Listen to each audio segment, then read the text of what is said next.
Halloween nights usually carry a certain energy, a mix of excitement and something a little darker hiding underneath. But this time, that feeling was heavier.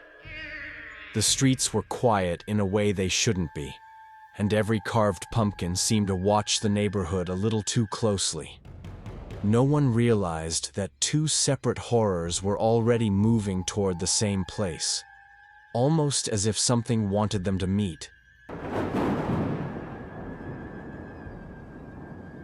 Welcome to Scary Nights by Malik.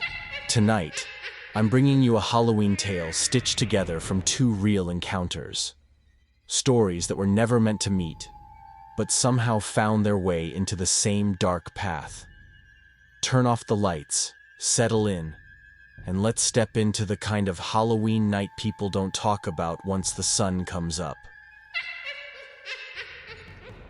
I still remember the sound of his door creaking open that night, because Mr. Harlon had been dead for a week. But on Halloween night, he came back home. I lived next door to him for 3 years.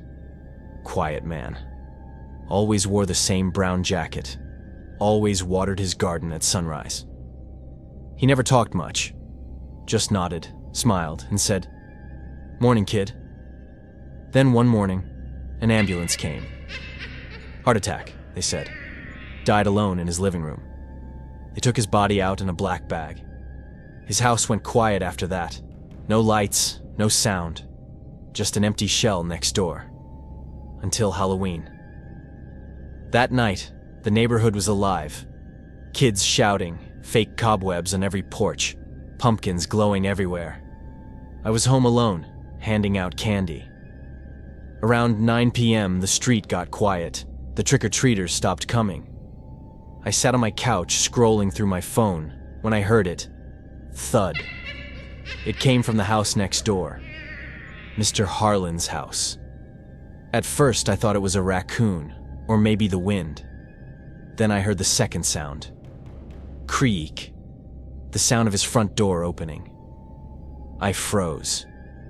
His door had been locked for days. His family hadn't even come to clear his stuff yet. I turned off my TV and listened. Nothing for a moment, just the wind. Then, faint footsteps. Slow, dragging, moving across his porch. I peeked through my window, and I swear, I saw a light. A small, yellow glow from his living room. It flickered like a candle. My heart started racing. I grabbed my phone, called Lily, my friend across the street. She answered, laughing. "You look freaked out. What's wrong?" "Someone's in Mr. Harlon's house," I whispered. There was silence. Then she said, "That's impossible. He's dead." "I know, but there's a light on." And I heard footsteps. She paused. "You want me to come over?" "No," I said quickly. "Just stay on the phone." I opened my front door slowly and stepped onto the porch. Cold wind brushed past me. Mr. Harlon's gate was swinging open. I could see that faint candlelight inside his window. The closer I got, the more I smelled something. Not rot, not decay. Something like burnt wood and old perfume. His porch creaked under my shoes. Then I heard it. A voice. Soft, raspy. Familiar. "Evening, kid." I froze. It was him. Mr. Harlon. I turned toward the window, and there he was, standing in his living room, staring at me through the glass. His face was pale, sunken, but unmistakable. Same brown jacket, same half smile, except his eyes looked wrong, too dark, too empty. "Mr. Harlon," I whispered. He didn't move, didn't blink, just kept staring. Then he slowly lifted his hand and waved. I dropped my phone. When I looked back up, the light inside went out. The window went dark. I ran back to my house, locked every door, every window. Lily called again, panicking. "What happened?" "I heard you scream." "He waved at me," I said. "He's in there." She didn't believe me. No one did. The next morning, I went over with the police. They searched the whole place. The front door was locked from the inside, No candles, no footprints, no sign of anyone. Just one thing, on the kitchen table. A photo. It was me, taken from outside my window. Last night. The officer frowned. Maybe a prank? But there was something written on the back of the photo, in shaky handwriting. Evening, kid. That night, I didn't sleep. Every sound made me jump. Around midnight, my porch light flickered. Then I heard it. That same slow, dragging step. Closer and closer. I held my breath. Didn't move. Didn't even look at the window. Then, knock, knock, knock. 3 slow knocks. My heart nearly stopped. I forced myself to look. Through the glass on my front door was a shadow. Tall. Still. Wearing a brown jacket. I stepped back. The knocking stopped. Then a voice whispered through the door. The same raspy voice I heard last night. Evening, kid. I wanted to scream, but I just stood there, frozen. The shadow started moving. It leaned closer to the door, and then it spoke again. You forgot to wave. The porch light flickered once more, and went out. When I turned it back on, the porch was empty. But lying on the welcome mat was another photo, still warm from the flash.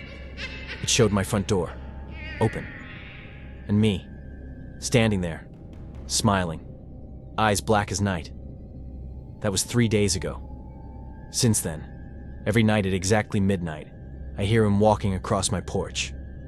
Sometimes I smell that same burnt perfume. Sometimes I see a light in his window again. And every morning, I find another photo. Each one closer than the last. I think tonight will be the last one. Because there's nowhere left to stand. Tell us in the comments. What would you do if the neighbor who died last week started coming back to visit you?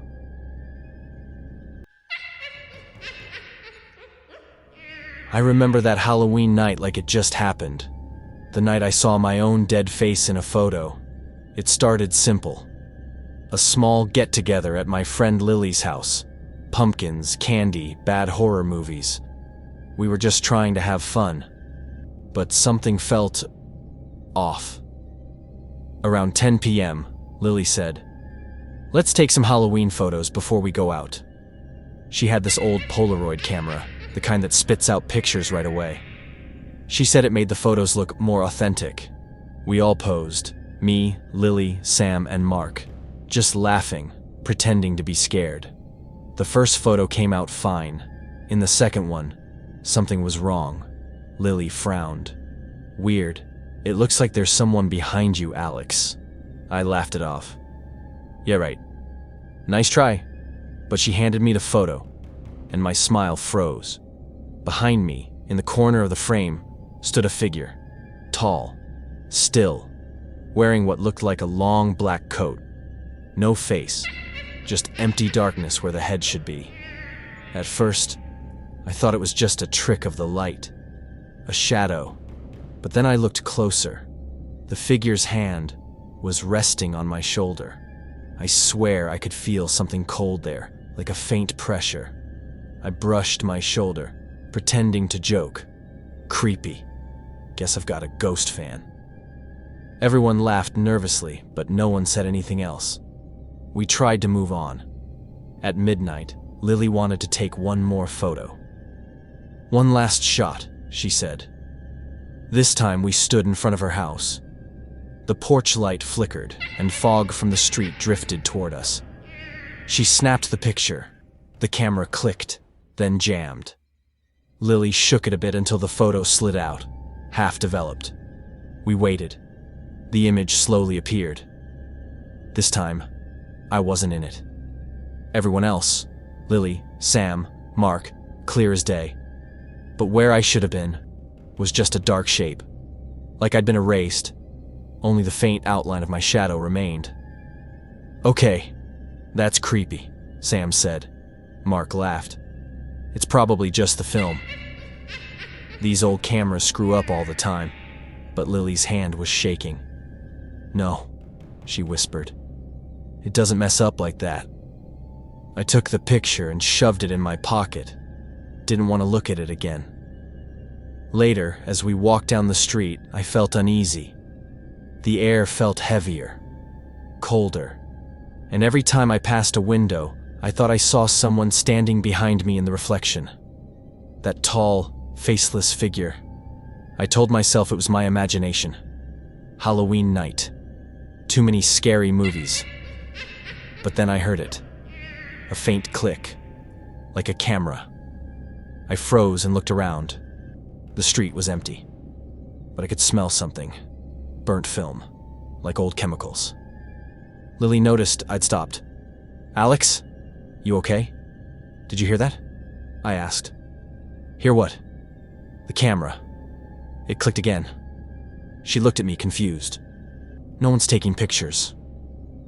We went home early after that. Everyone brushed it off as a Halloween scare. But I couldn't sleep. The photo in my pocket felt like it was burning through the fabric. I finally pulled it out. It had changed. Now my shadow was gone. Completely.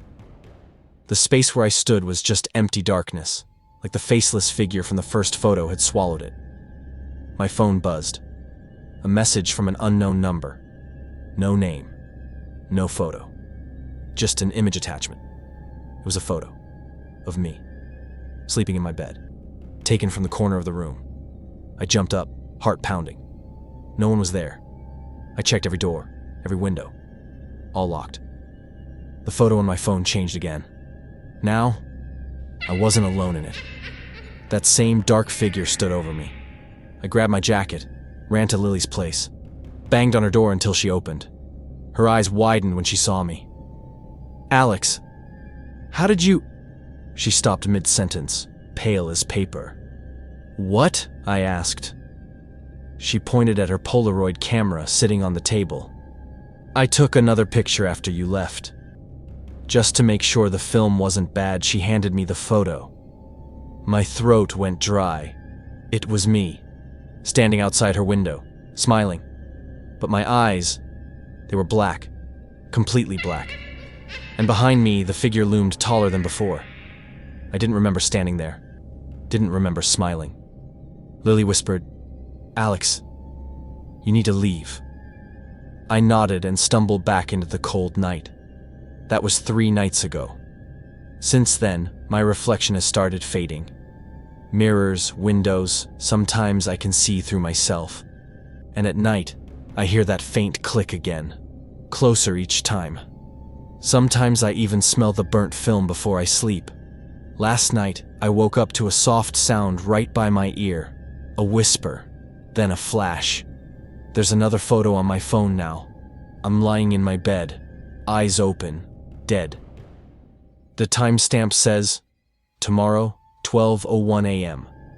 If you ever find a photo of yourself that you don't remember taking, burn it, before it develops. Tell us in the comments. What would you do if you saw a photo of yourself taken after you die?